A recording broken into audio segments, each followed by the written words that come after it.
Mr. Chairman, thanks for helping with the demographic challenges of our nation. Appreciate that. Senator Merkley, you look more well-rested than I saw you the other night, so good to see you this morning. Thanks for all of you for coming today. I know that when you're in business, time is money.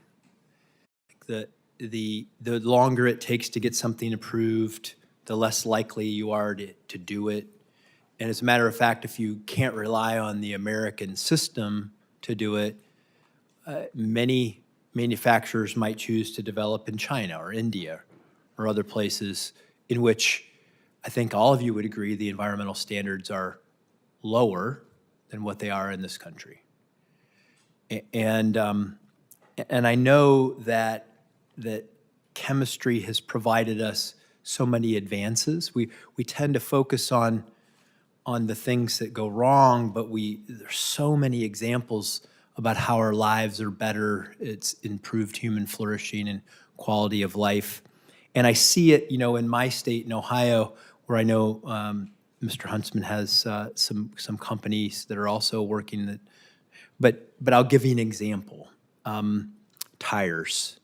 Akron, Ohio, rubber capital of the world.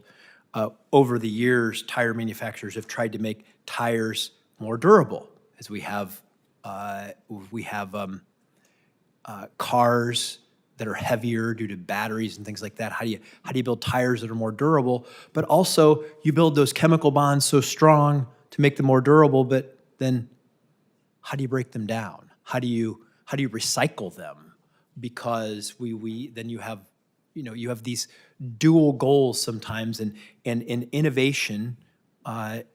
Innovation is an incredibly important thing to get those approvals so that you can try new ways of accomplishing things, but do it in a manner in which it allows you to do it in a time frame that will be viable for you as a business. And so, Mr. Huntsman, I just want you to reflect on the time is money concept, how speed to market is important, how doing it in an environmentally responsible fashion is important, and how do you think that, have you experienced circumstances in which people do things in other countries because it's just easier to do it there than it is in America, and that is to the detriment of the American economy and the American consumer?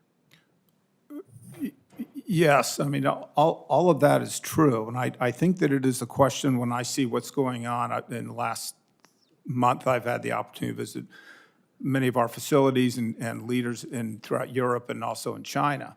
And it's really not a question of speed, though that's very important. It's a question of priority. The EPA has a budget of what, 10, 11, 12 billion dollars? How much of that is about innovation? Do we prioritize our latest chemistries to replace yesterday's problems? Do we prioritize those things around national defense and so forth? The standards around TSCA were set 10 years ago almost, and yet it probably was negotiated 15 years ago in many of these processes. And this ought to be a live piece of legislation that continuously is bringing on new standards, quicker standards, better prioritization, because I tell you, the world is not sitting still on these sort of things. They want what we have. They're innovating, they're getting cleaner. The world's, from a CO2 emitting basis, is getting more innovative and cleaner. And it's up to you. You're the ones that fund it and direct it and so forth, to be able to see that we've got a piece of legislation here that continues to innovate and move and progress as quickly as industry does.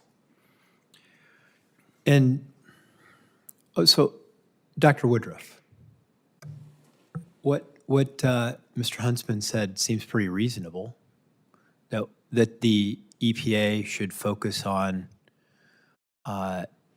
their resources on trying to improve set priorities to improve the way that we're approving approvals for chemicals, other things.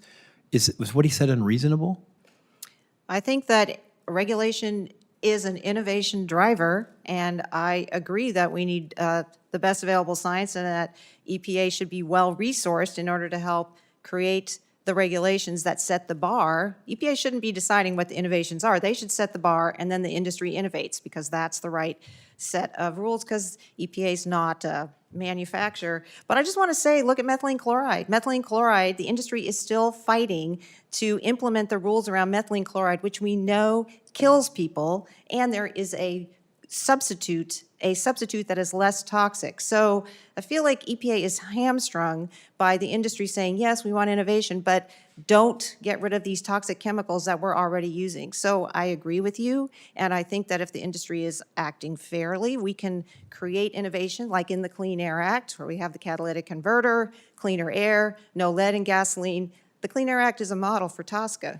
Yeah, I would just, Mr. Chairman, just in conclusion, America does innovation in an environmentally responsible way better than any country that we compete with, particularly the ones where these things happen in India and China, and a prioritization towards progress on the speed in which we get these things accomplished is very, very important. Thank you.